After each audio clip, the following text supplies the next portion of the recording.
in my view, the most important step would be that a file cannot close until the child, the victim, has been rehabilitated. Because what happens normally is that, intervention has taken place, child rescued, the file is closed. No. Until a child is back and reintegrated back into the society, rehabilitated, the file should remain open.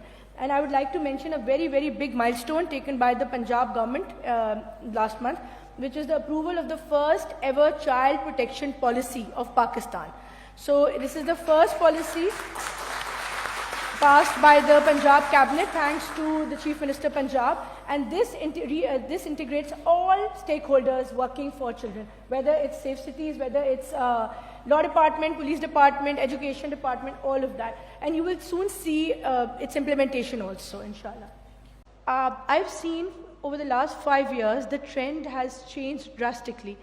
Initially, abuse was only happening in physical sense, but now it has shifted towards online digital abuse. In 2025, beginning this year, there was a big ring of pornography, child pornography, which was arrested with the efforts of NCCI, Punjab Police, and there were 6 children between the ages of 6 to 10 years. This happened in Muzaffargarh district. They were subjected to pornography, they were filmed, and the videos were being sent on dark web.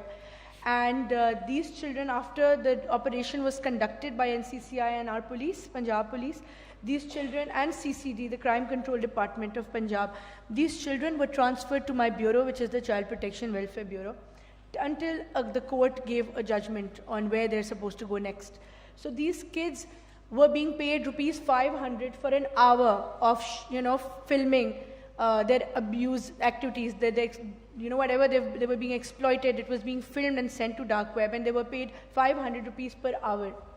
So basically, poverty, vulnerability is being exploited. Sometimes we see parents being involved. Parents do this willingly, and sometimes parents are being kept in the dark, and children are sometimes taken from the schools to such places. And this incident I'm quoting is of 2025 this year. So these kids were given to the custody of Child Protection Bureau, where we rehabilitated them. So our department doesn't only give food, shelter, it's not just a regular orphanage, but we also rehabilitate the child, we provide them socio-psycho counseling, we empower them.